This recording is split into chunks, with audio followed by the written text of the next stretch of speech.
Good morning, everybody, and welcome to Living Astrology with Janet Hickox.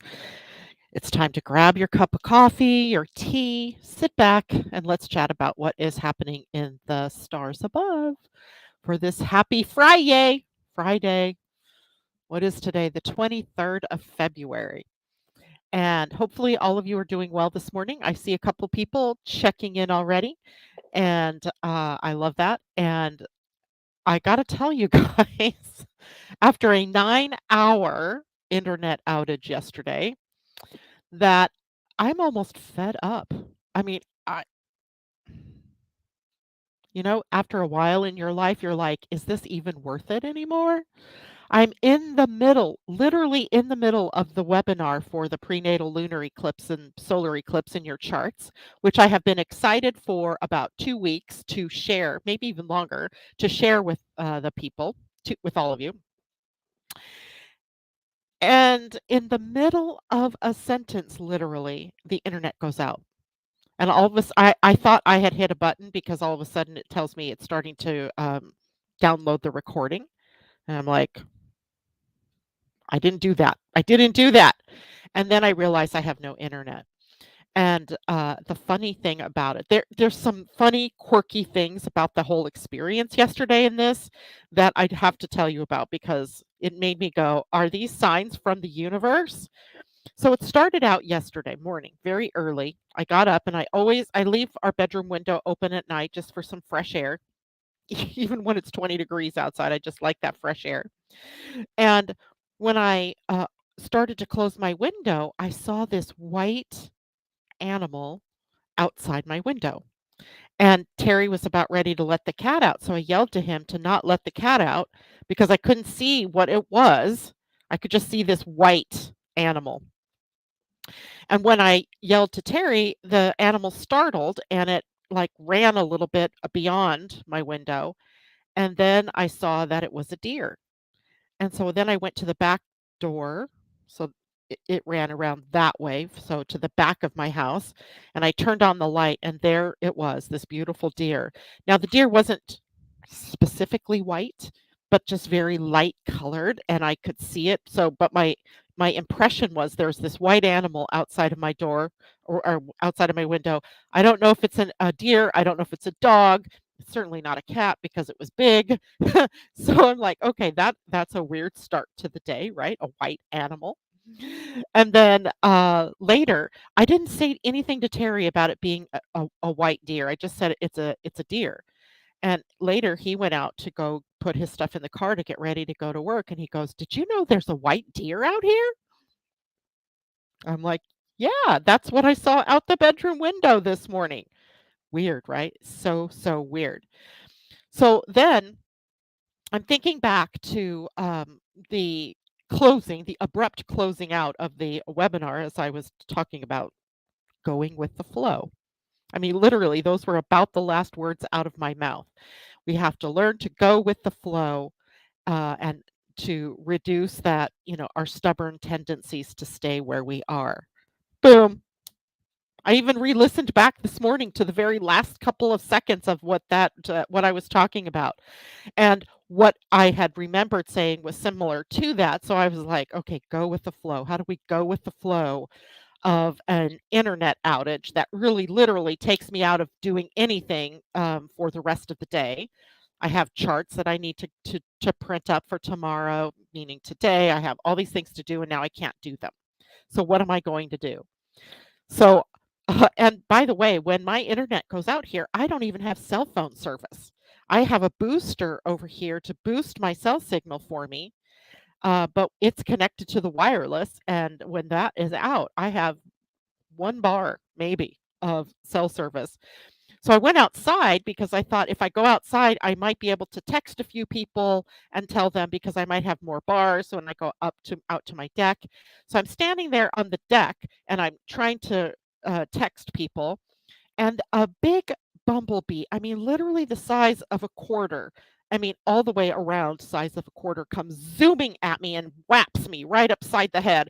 I'm like, whoa, what the heck was that? And I'm like, okay, I'm done. I'm going in. I'm going in. I don't know what I'm going to do next, but I'm going in. and it was a nice day. So then I went, okay, you know what? I'm just going to go for a walk. I need to, get this frustration out. So I decided, got my shoes on, got my bright shiny jacket thing on so people will see me walking.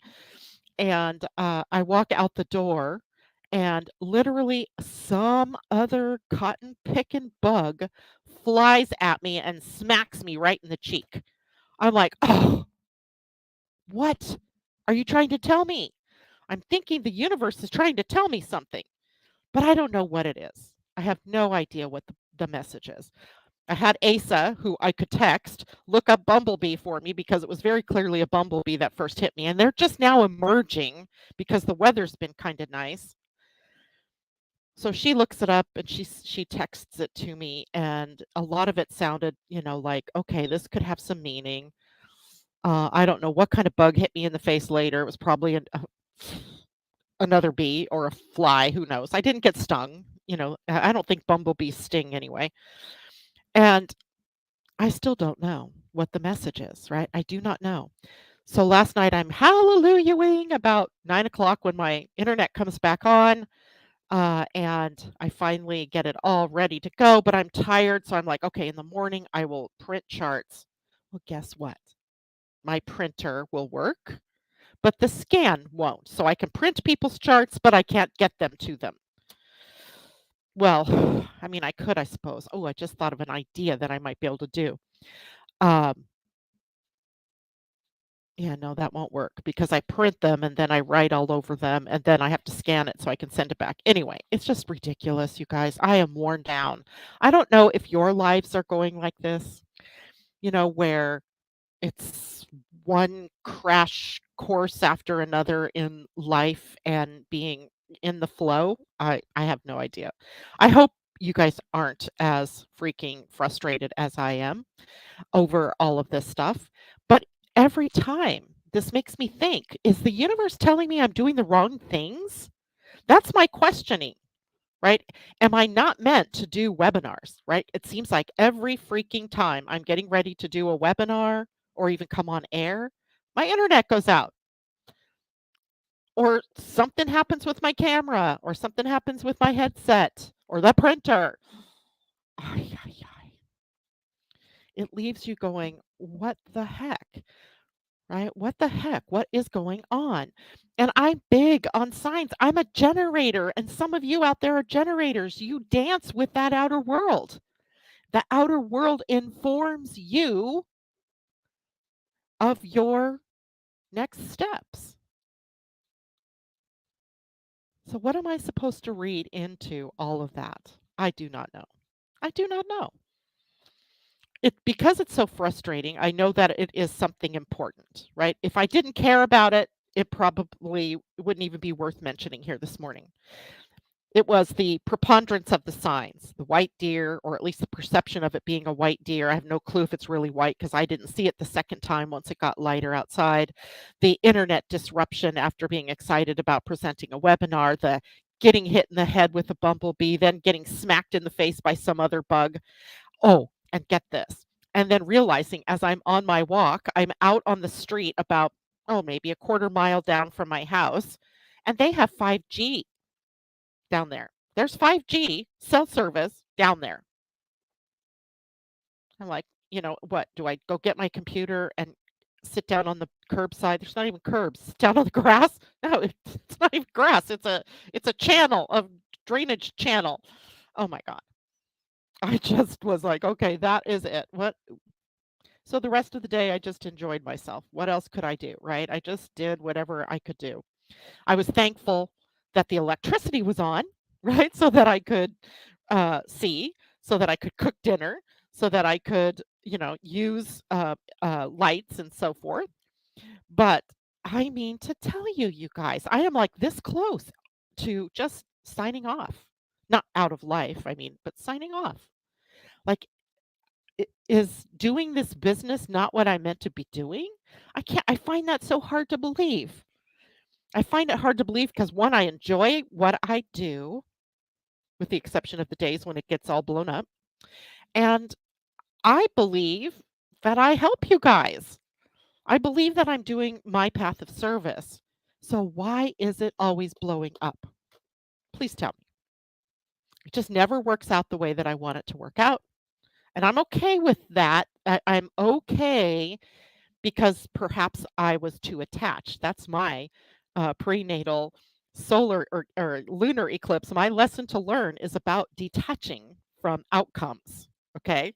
So I get that. I could detach a little, I could step back a little. But why the barrage of things that are always happening to me like this? I don't know. If any of you have insight, I would love to hear it.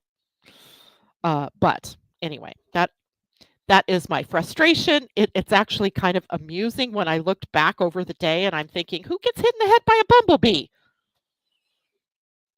Not many people. It was almost such a blatant sign, right? That I was like, okay, if I can get a text out to my daughter, I need her to go look it up for me.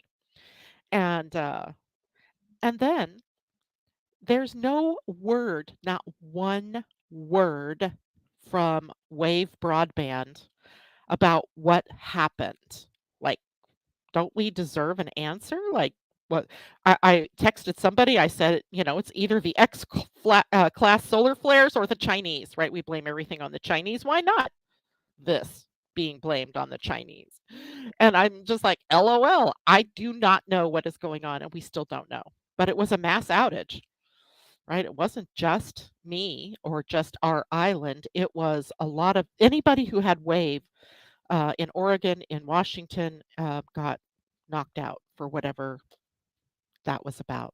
I don't know if it was related to the AT&T outage in the morning. I doubt it. Doesn't seem likely, but frustration. Let's talk about the full moon, shall we? Because of course, I'm going to look at the astrological signature of all of this. And the only thing that big was really going on is this full moon. This full moon is in Virgo. This full moon is at 5 degrees and 23 minutes of Virgo. That is almost to the second where my natal Pluto sits. Tom, yours too. Londa, if you're listening, yours too. So are you guys having these upheavals in your life? Kind of. I bet you are in some way. And so and then my natal moon sits just 2 degrees beyond that at or 8 degrees of Virgo.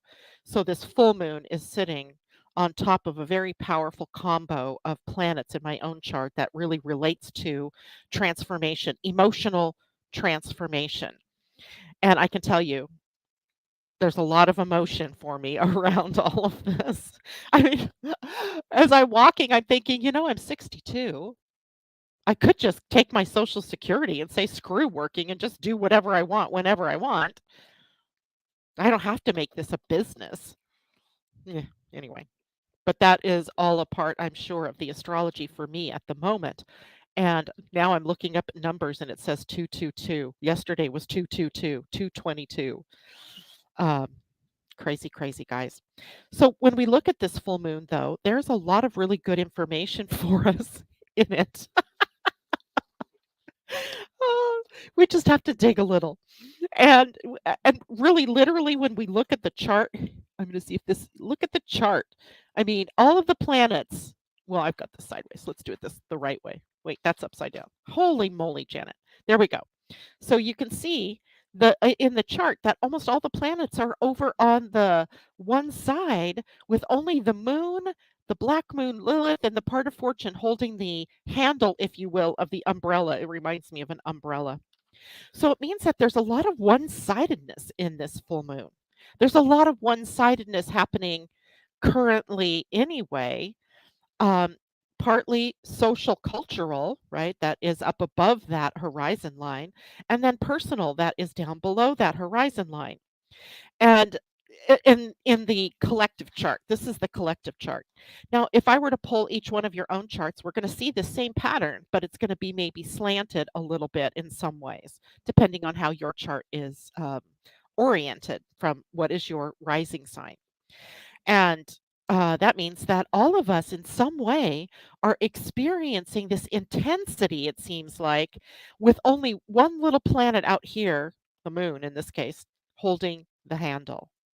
and that makes for intensity, right? There's this intensity. And now you add to it that this is a full moon that is holding that handle, and a full moon is always about revelation, completion, letting go, moving on, moving out, blowing up, I guess. I don't know what else I could say, but it is always in some ways going to bring us some of the drama. And the drama here would be sort of across the Virgo and Pisces axis, right? Sun is in Pisces, moon is in Virgo, right? So there's this dynamic tension that runs between the sun and the moon during a full moon, all full moons. But that dynamic tension is now between Virgo's analytical, practical, organized, perfectionistic tendencies and Pisces' more intuitive, spiritual, unclear um, energy. Right, the creative and imaginative energies as well, right? So we've got these two different, very different energies, right, that are opposing one another. So in the full moon, the moon itself in Virgo brings attention to practicality and to organization and to attention to detail. And it's a time when we're urged to really analyze and refine aspects of our lives for improvement, efficiency, practicality, groundedness. You know, you can use a lot of different Virgoan words there. And then, of course, the house that Virgo sits at in your own natal chart is the area of life that that is being brought to.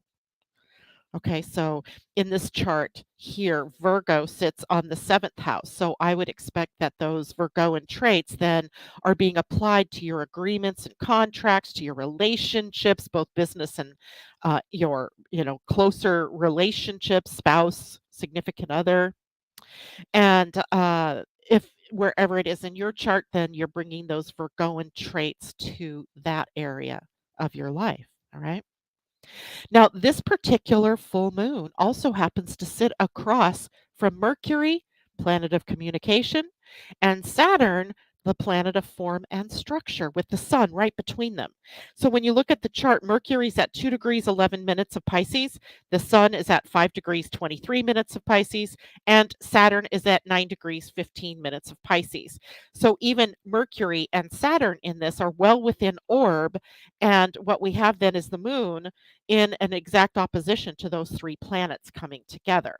So it adds some complexity, a little bit of interestingness to the moon this time.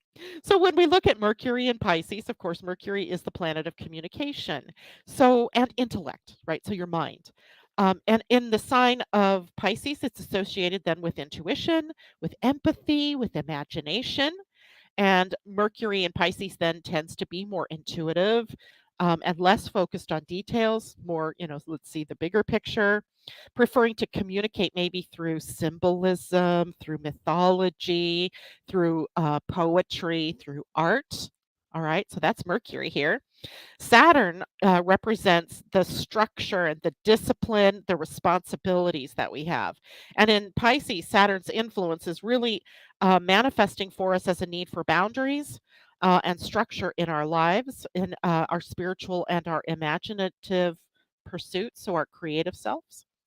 And it can also signify lessons around or challenges to things like our faith or to compassion or to letting go.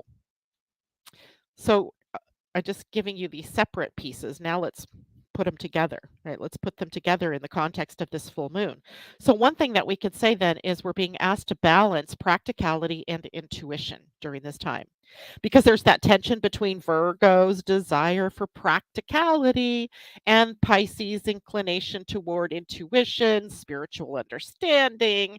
So finding a balance between the very physical earthiness of Virgo and the very spiritual, nebulous energies of Pisces seems to be a part of what we're experiencing. We're going to need to integrate those analytical parts with our intuitive insights. And this brings up communication challenges. Isn't that an understatement? Mercury's opposition with the full moon may bring about those challenges in communication, whether it's interpersonal, is it internet, is it being able to communicate what we want to say. Virgo's precision in what it says or does can clash with Piscean tendency toward ambiguity or idealism, right? So it's essential then that we strive for a balance, we strive for clarity, and we avoid misunderstandings during this time. If you're not quite sure what to say or how to say what you need to say, be very cautious in how you say what you say and maybe hold on saying it, right? Because if you're having trouble saying it, the other person or a group may have trouble understanding it. And it's not going to come out the way that you hoped. It's not going to necessarily be clear. It might be emotional, but is it clear? That would be the question. Now, we also have to navigate our responsibilities and our dreams during this period of time. So, Saturn's presence in Pisces highlights that need for us to balance that part of our lives, the down to earth form and structure against the ideals, the idealism, the creative energies of Pisces. And so, a sense of duty or obligation can conflict with our desire for creative growth and expansion, right? The big is coming into to conflict with what we have to focus on. So it might be very difficult for us to focus. It's going to be hard for us to integrate, maybe, or that's the challenge. How do we integrate both those parts to ourselves? Now, we might have practical solutions for spiritual challenges during this time. I'm hoping for one because I need one. The Virgo full moon, of course, always anything in Virgo seeks to find practical solutions, plain and simple, right? Practical solutions to any spiritual challenge, emotional challenge, physical challenge, etc. But because the moon is what's in Virgo, it's more the emotional, and because it's opposing planets in a very spiritual sign, those are the two big areas where we have to find these practical solutions. And the alignment urges us to confront issues in our lives and to implement tangible strategies for improvement.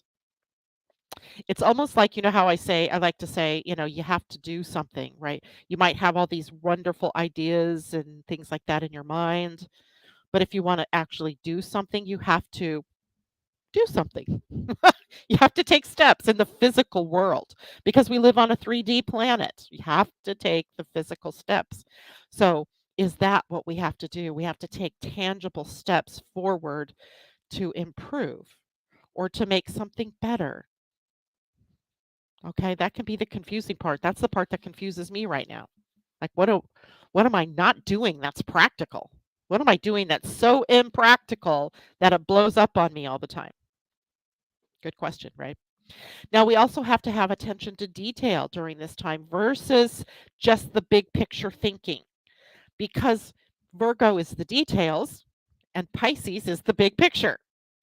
And we have to find a way to bring those together to honor both sides. And that attention to detail may clash with that Piscean wanting to see the bigger picture, right? And the Piscean bigger picture is not going to sit well with Virgo. That's like, okay, let's do this, right? Let's do it the right way, one step at a time, forward motion. So it's important to realize that both perspectives are necessary for us to move on, for us to do anything, for us to be harmonious in the actions that we want to take. So overall, the opposition of the sun,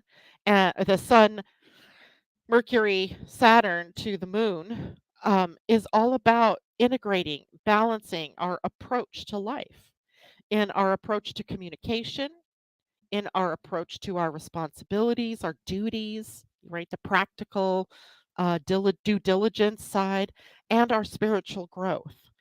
It's time for discernment. And discernment, that is such an interesting word, right? To discern is to tease out from the whole what is most important, what is truth, what is fact, even, right? Versus the fiction or versus the story versus the mythology, right? So discernment. And then that creates the need for us to navigate through the tension between that analytical thinking part of ourselves and the more intuitive understanding parts of ourselves. But wait, there's more. This is a full moon that's fully loaded. I mean, fully loaded. Now, on top of the full moon across from Mercury and Saturn, we also have a conjunction between Chiron, the wounded healer, and the North Node in Aries, and they are in an exact conjunction at 16 degrees of the sign of Aries, right? So we have a very interesting combination and potential for healing energy here with Chiron. And it is bringing together the themes of healing and growth and destiny within the context of our personal identities, right? You have your own North Node, you have your own wound through Chiron. And now, when we're seeing collectively, we have the wound connected to destiny, we see that it's a potential for some, yes, for some wounding, but also for healing energy. So, Chiron, remember in astrology, is often referred to as the wounded healer because he was wounded and then he healed and then he went on to heal others who were wounded. And it represents our personal deepest wounds and our vulnerabilities. What are you? You know what I'm vulnerable to? Technology blowing up on me. That is like the worst for me, right? Pull my tooth rather than take my internet away. I mean, literally. And Chiron also represents our capacity for healing and for then mentoring others as a role model, perhaps, or as an actual coach or counselor or mentor. It doesn't have to be a organized way of helping others, right? It's just the energy of that healing. So Chiron's placement in your birth chart highlights where what area of your life where there's wounding and where there needs to be healing and growth. But when Chiron comes together with the North Node, it is more of a collective healing and need for growth of which you are a part. Right? You are a part of all this. So the North Node is a part in our birth chart that represents our direction of growth and expansion and evolution. Right? It really represents the where am I going from where I have been. Right? The South Node is where I have been. The North Node is where I need to go. And it signifies the qualities or the experiences that you're meant to develop and embrace in order to fulfill your soul's purpose and identity. So that is working on an individual level, but then we also have a collective destiny and purpose for being here. And that's and the healing of that now is what we're looking at with the conjunction of these two. And these two are conjunct in Aries, which is a sign associated with the qualities of independence, of courage, of assertiveness, of action, of bold action, even self discovery, self identity, self sufficiency, lots of words that we could bring up in relation to Aries. And it's a sign that encourages us as individuals and as peoples to take the initiative to embrace new beginnings and to assert your individuality into the world, right? Take the path and claim of your individuality. So now, when Chiron is conjunct the North Node in Aries, we have several key themes that are emerging. So I want to give you these themes that are emerging. But hold that for a minute. I just want to see how everybody's doing out here this morning because there's a lot of comments, and I'm sorry I've been just ignoring them. Let's see. Oh my gosh, I can't believe how far back I have to go. Pam Zaruba, good morning to you. J Lo, hello. Tom W, there you are. Good morning, Astro family. Good morning, Natasha, Christine Buckingham, um, and Joan Durchie, good morning.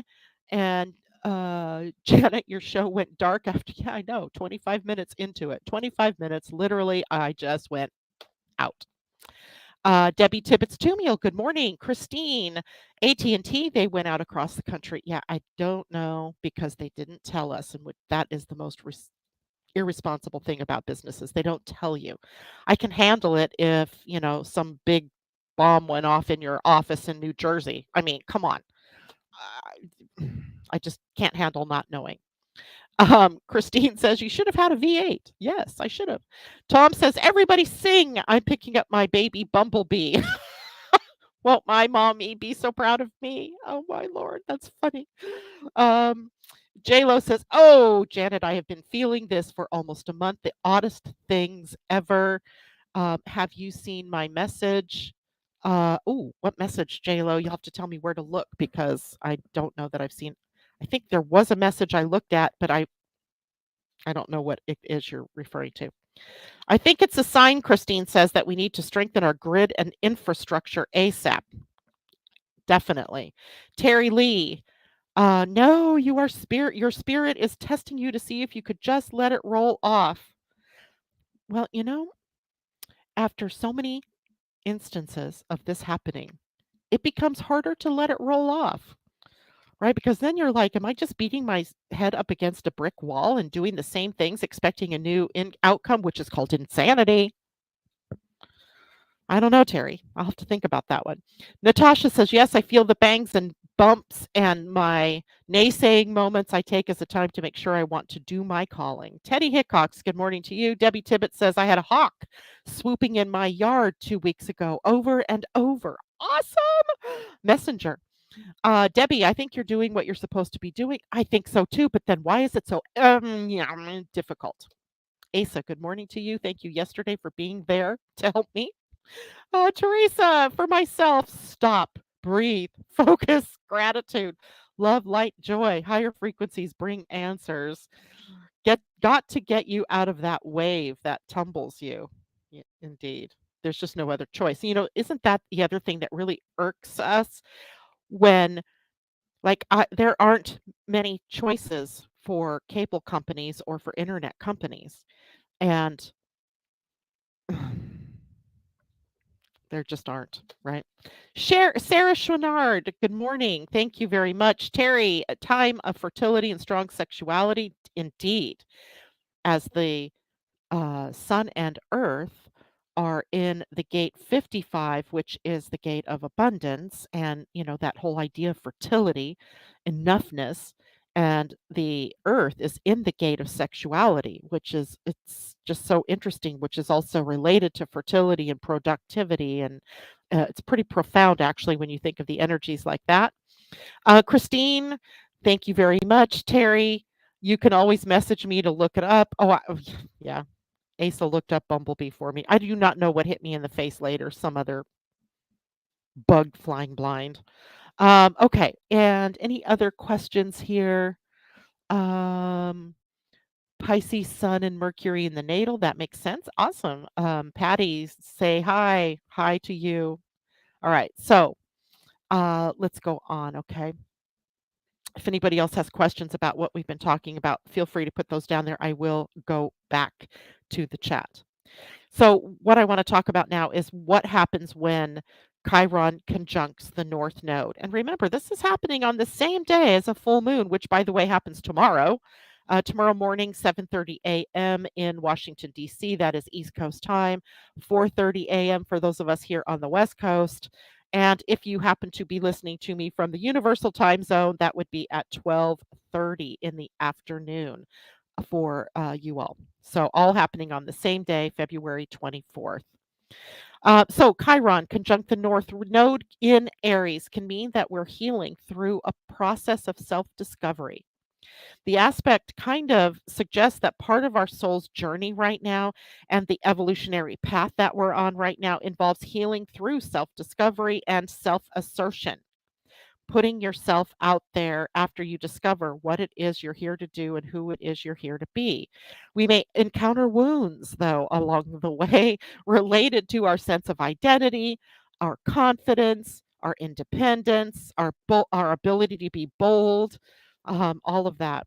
And the journey toward healing these wounds is intricately tied to embracing our individuality and taking courageous action.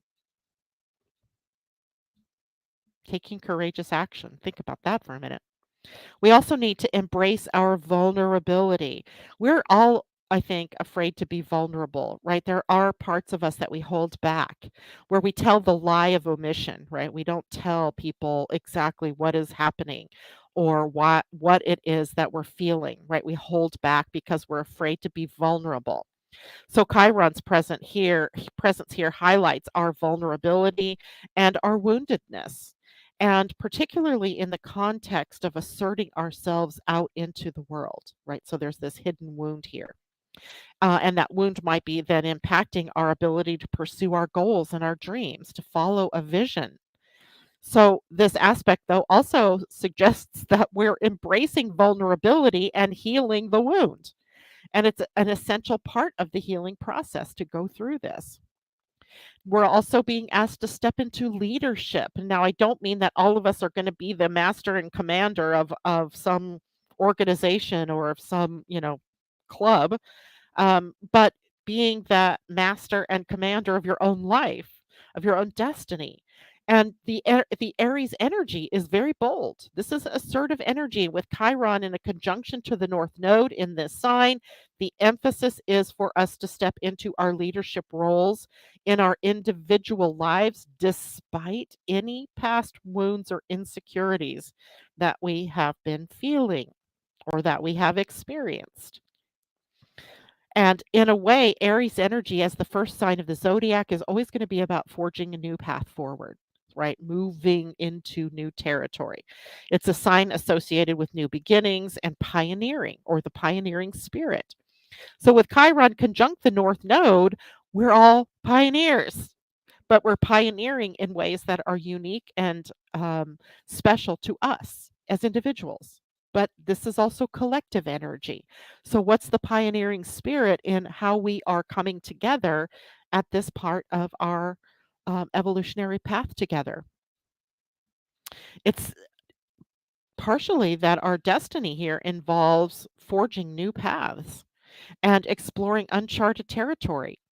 We can't keep going backwards into the past, right? There are some political movements out there trying to drag us backwards. We can't.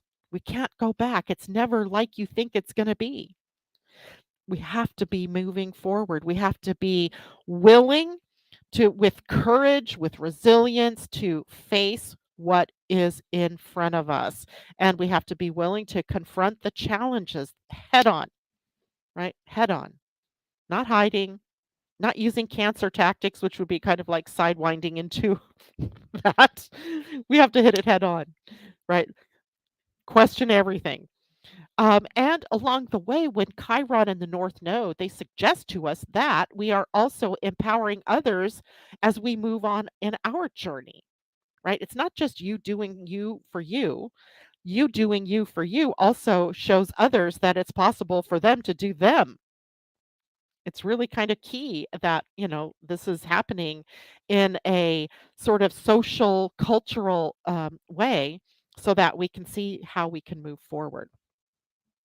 It also suggests that part of our journeys then it is about helping others embrace their uniqueness, their destinies, and helping them to see what is the next best thing for them to do, embracing their individualities, asserting themselves, pursuing their goals. Like I could be the cheerleader for all of you in the best way.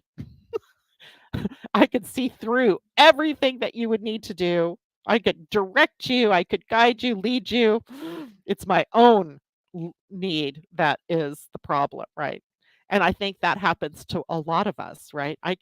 I'm really good at helping others, but God help me, right? Because it's a blind spot that we have.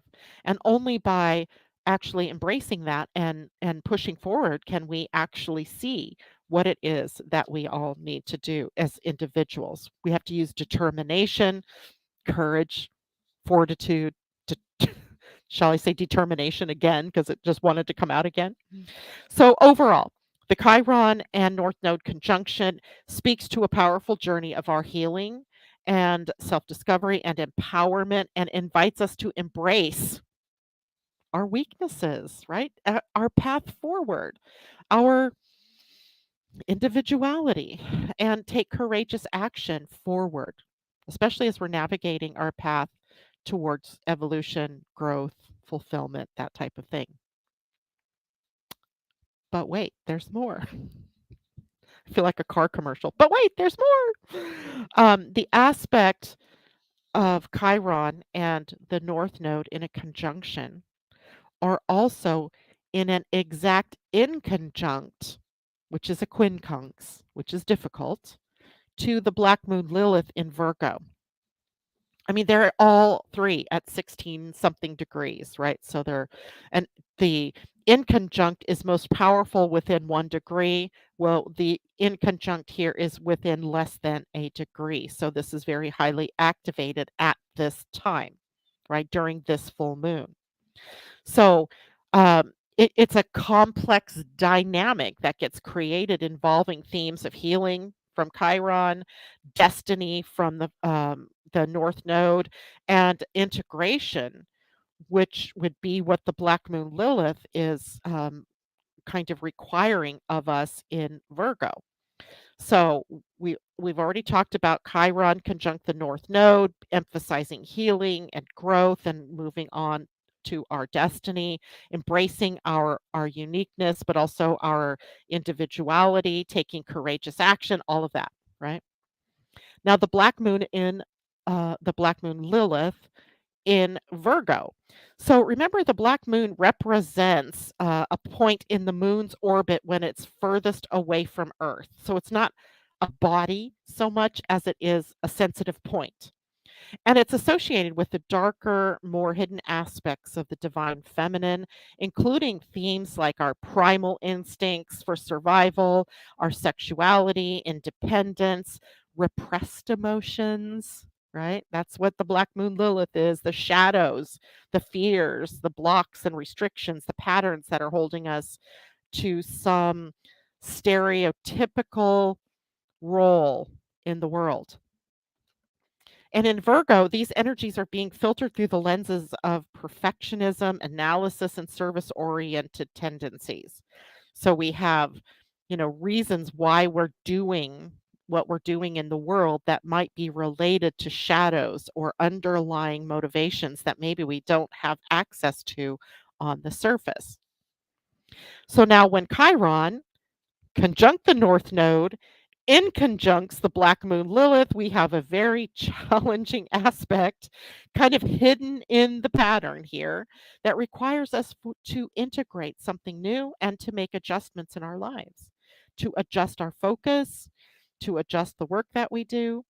So this is integration and healing and shadow work. So, those annoying questions that I asked here in the beginning of the show this morning, like, why does this keep happening to me? Is there something more that I need to do that I'm not seeing? Right? These are self-reflective and they are shadow work, right? Because there's something I'm not seeing in front of me. There's something underneath that I need to get to that is dogging me, right? And this is the thing, right? With Chiron's conjunction to the North Node, we're being asked to pull out our individuality and live that out loud. And we can focus on healing and growth at the same time. And now, with the inconjunct aspect to the Black Moon, it's like a joke. It suggests that there may be underlying issues or shadow aspects related to self worth, perhaps, to perfectionism, to repressed emotions, to a fear, to a block or a limiting thought process that we need to contend with in order to shine the brightest light on our individuality. Yay. Now, we also have the need to balance independence and service, right? Virgo is a sign of service. And I don't mean service as in becoming a slave to the work you do or to any other people on the planet or letting them be, your enslavers or you enslaving anybody or anything else. It's about serving. And I always equate serving with sharing of my gifts and my talents, right? That's how I always look at it. It's not service as in I'm, somehow at the low end of a hierarchy and that's all I can do is serve. I live to serve kind of thing. It's not like there's this master servant relationship. It's about the path to sharing your uniqueness and your individuality with the world, your gifts and your talents. We all have different gifts and talents that, we're here to share with the world. So we have to balance that need to be our unique, individual, independent self with the idea of sharing what we know, what we've learned, and our experiences with others. Okay, that's a big deal here with the black moon. And while we're doing that, we have to recognize the importance of humility, of practicality, and of service to the whole, right? Service to the whole, not just to myself, but to the whole. So it is an important aspect of this whole experience of the full moon. We also have to learn to navigate through our inner conflicts, right? Our inner conflicts are being triggered at this point. And the inconjunct or quincunx aspect often brings a sense of that inner conflict to the surface and its tension, and it requires us to adjust something in our attitude or in our lives, our reality. It might also require us to integrate something new into the pattern, right? Or to take and bring in some new aspect. And when you have inconjuncts or quincunxes in your own life, in your own charts, you're often, having to find ways to adjust, and to, kind of sacrifice something that you thought you wanted and for something else because that way is not open. You have to go this way. So we feel torn at this point between our desire to assert ourselves boldly in a way that makes sense for us as individuals, but also the fear of criticism or rejection. Virgo, right? Those are Virgo things: rejection, criticism, or will be criticized, will be judged harshly by others. So we have to find a way to honor both sides of that equation without sacrificing our authenticity or our integrity. So we're finding ways to move ahead fearlessly, but also in a way that is a path of service that's unique to you, right? That is true for you. Don't go out and just go find something to serve, right? Make it something that's from your heart, right? That's the key here. And this is also a time for us to embrace the feminine shadow. The black moon Lilith brings attention to the darker, more primal aspects of the feminine energy, the things that we might be repressing. And I'm talking about feminine energy, but I'm not talking about men versus women here. This is the feminine energy, and we all carry the feminine energy. And we may be overlooking or repressing certain aspects of ourselves that the black moon Lilith in Virgo is saying, can't keep doing that.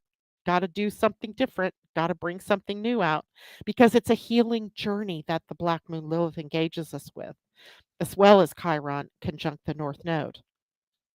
So there's a big healing journey going on here.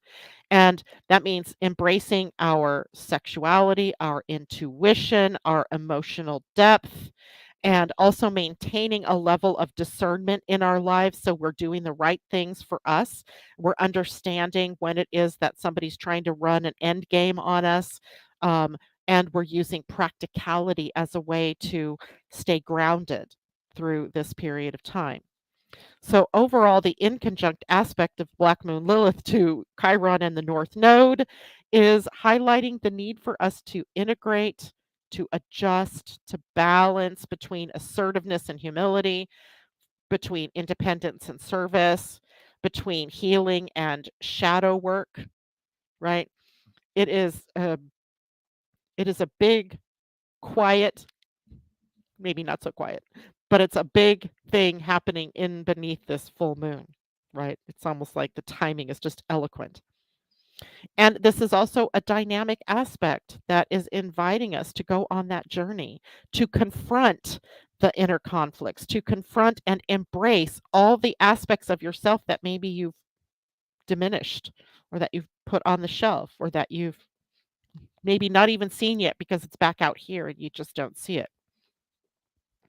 This is a journey, then, that's being indicated here, a journey to wholeness, to fulfillment, to living your life on your terms, but as a part of a bigger whole.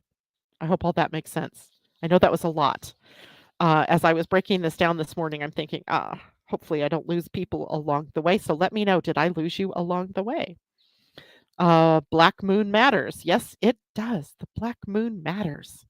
And it matters because if you don't see the shadows that are holding you back or holding you down or blocking your path forward, there's no way that you're going to be able to let go of them or heal through them.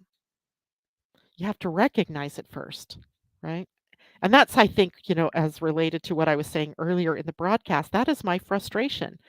I don't see what it is that I'm not seeing about all of these things that are happening, why they keep happening over and over again. What is it that I'm just hitting my head up a brick wall? I don't know. I don't know if I'll ever know. Maybe if I stop trying, it'll just come to me. I don't know that either. We'll see.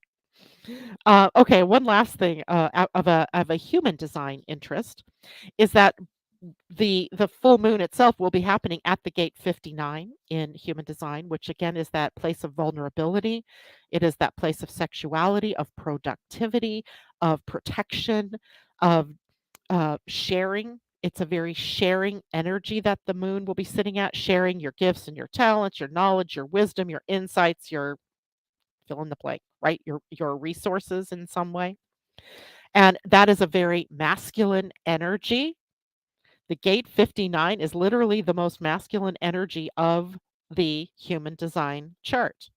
So we have very masculine energy with what I hope you've just seen are some very feminine characteristics. So we could also look at the balancing of the two hemispheres of the brain, action and logic and creativity and being receptive, right? So again, all a part of this moon. And then the very next day, the moon and the sun and earth move into a new set of gates. The 37, which is on the emotional center, that's the gate of harmony or peace, and the earth at the gate 40, which is a gate of restoration, kind of the need for some alone time. Um, so they form a channel between the emotional solar plexus and the heart center or will center. And that is called the channel of family, the channel of community. It is a part of the old paradigm energy that is shifting as we move into 2027. In that aspect, it's called the channel of administration, and it's where this whole big phenomenon of bureaucracies and hierarchies came to be in the first place to help us organize larger communities of people. And as that shifts out of focus, the opportunity to build a new world comes into play. And that new world is being built on what will become abundance, right? A different way of being together. And someday we'll, dive deeper into that whole um, change that's coming up. I've talked about it before, and many people out there already are talking about what happens in 2027. So it's good to keep in mind as we go through this particular gate combination, the 40 and the 37, which, by the way, is from the 25th through the 29th. So through the whole last week of the month. What is it that we have built that is not sustainable anymore in terms of bureaucracies and hierarchies and organizations and so forth? How can they be trimmed back in some ways to be more sustainable, to make for a more peaceful place, a more peaceful world? It feels like to sustain these big, bulky bureaucracies is too much trouble, too much energy expending right now. And that lest they all come crumbling down from just the sheer weight of the volume of what we've created, we need to take steps to ensure that we lighten those up in some way, right? But to do so also means that there's a whole chunk of people that might be suddenly out of jobs. So we have to balance the needs of the many and how can we create something new that's more sustainable, but not, kill off the world for, what could be hundreds of thousands of people, could be millions of people that are in this upper heavy bureaucratic hierarchical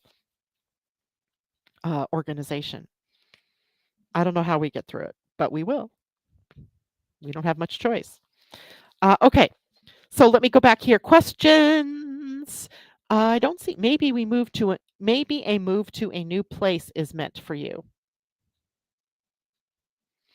Well, it isn't lost upon me, Christine, that as I go into my solar return in June, that will be a profected fourth house transit or fourth house year, which does create movement, right? Relocation, perhaps, buying or selling of property. I don't have a mother alive, so it's not going to be issues around mother. So we'll see. We need an animal card and maybe a bumblebee. That's so funny. Oh, you wanna hear something even funnier? So so the bumblebee hits me in the head, boom. I literally scream because I got hit in the head by a bumblebee, and my scream because I'm outside on my deck and the trees have no leaves, right? Nothing, there's no cushion for sound. I hear myself screaming, echoing around the whole freaking neighborhood. And then all the dogs started barking in response to my scream, which just cracked me up. I mean, I was just like, "Oh my god." I'm wondering, like, are the neighbors gonna come running out to see, who's screaming and why? That part was funny too. It's like I couldn't get a break yesterday, really. It was kinda hysterical. So let's pull an animal card, and if I pull a bee, I'm gonna just die laughing, happily die laughing. And what else? What was the other card? I think I'm gonna do where'd you go? Star codes, and I don't know. We'll see. Let's do let's do this one first. So now, for those of you who purchased the webinar, I have to decide now. Am I going to just record the other half? Because I was literally only 25 minutes into it, so I still have a lot of information to share. Or do I schedule it for another day, start from the beginning and go through it, or schedule it for another day and just go through from where I left off? I haven't come to that answer yet. I'm sure I'll hear feedback from people about what they would like. But oh, this is cool. White Raven Spirit. Trust in the magic. Oh my lord. I don't think we've ever pulled this card either. White Raven Spirit, trust in the magic. Look at the numbers. Double sixes. 6 and 6 is a 12, which is a 3. That's creative energy. Hmm, woohoo. I like this one. 66. I do not think ever had these cards for umpteen years. I don't even know. I can't even tell you how many years I've had them. And I do believe this is the first time I've ever pulled White Raven Spirit. So I'm going to be really interested to see what it has to say. Okay, trust in the magic. Nothing in the universe is random, for the intricate web of co creation weaves together all events and has done so since the beginning of time. Coincidences have meaning, and White Raven Spirit appears to remind you to pay attention to these synchronicities so that you might recognize patterns. Oh my gosh, really? I hadn't thought of that. Even the winds dance in a pattern, participating in the magic of Spirit's plan for all. Align with the highest good and intentions, and you will come to see that White Raven is guiding you, an ally to you, and messenger from Spirit. Align with the light, and you will start to recognize that all is working together harmoniously in ways the eye can't always see and the mind can't always comprehend. The universe is conspiring on your behalf right now, drawing you to the light and bringing you the magic and miracles that are your birthright. I'm sorry, this is just funny. Now is the time to trust in the magic of the world that is everywhere and in all things. Pay attention to how things come together as if by magic and fall apart as if by magic. And you will see the hand of Great Spirit arranging things in your favor. Now, I'm also going to read the protection message because I wasn't quite sure was it right side up or not because it kind of came out sideways. So, because it kind of popped out. So, I'm going to read the protection message and maybe that makes sense to some of you as well. The protection message says, are you being distracted by the illusion of a chaotic universe? Deep in your heart, you know the world is full of magic, and White Raven has appeared to remind you that the ways of the world can cause spiritual amnesia. Stay awake and alert, for Spirit wants you to enjoy the miracles all around you. Remember, the evidence of divine order can be seen everywhere. Ask for a sign, and it shall be yours. Synchronicities happen all the time. So, if you are in a time of challenge and feeling cynical, all you need to do is ask for a reminder. White Raven will appear to assure you that all of this is leading to something better, for magic is in the wind. Wow. If that isn't the best card ever for everything I'm feeling, hopefully it has a whole lot of meaning for all of you as well. All right. Um, let's do one more. I'm going to do a Star Codes Astro, right? This is a fairly new deck. Let's see what the astrology wisdom might be. Conjunction, alliance. And at first I thought these were ravens, but they're not. They are, looks like geese, right? Geese flying. And it's the conjunction. Interesting because we've talked about several conjunctions today, right? Mercury, Sun, and Saturn, and Chiron and the North Node. And by the way, the Black Moon Lilith is also fairly close to a conjunction with the part of fortune, joy.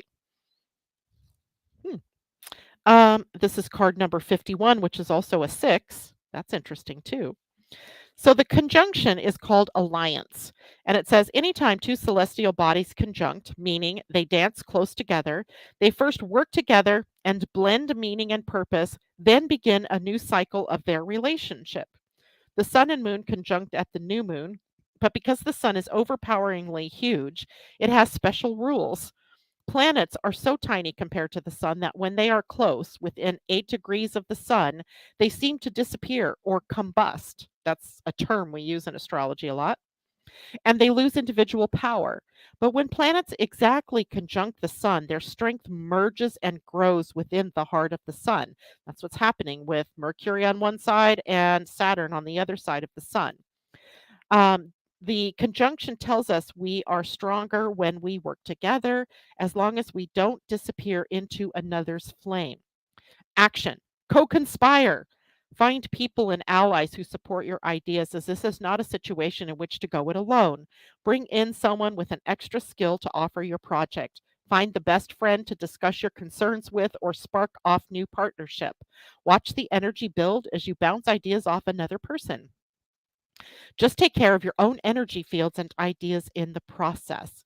If you have merged your energy with a partner, teacher, or coworker, or are considering merging, notice what strengthens you and where you may need to step back and individuate. Find your own paradigm and technique. It can be lovely to love someone with a sun like personality, warm, expansive, though at times exhausting, but don't combust. If it's time to align your life with another's, think of the line from the poet Rilke. Love consists of this, that two solitudes protect and border and greet each other. Let this be a yoking of two or more equals, a partnership that works best when each brings gifts and challenges to the table. The challenge: be wary of relationships that ask you to shrink yourself to fit them and value the conjunction over individual growth. And the gift: a conjunction becomes greater than the sum of the parts. I think that's a good card. All right. So we've got two good cards: White Raven Spirit, Remember the Magic or Trust in the Magic, and the Conjunction card. All right, guys. That is it for me today. I hope you all have a blessed weekend. Have a wonderful full moon. Um, I'll see you on Monday. Bye for now.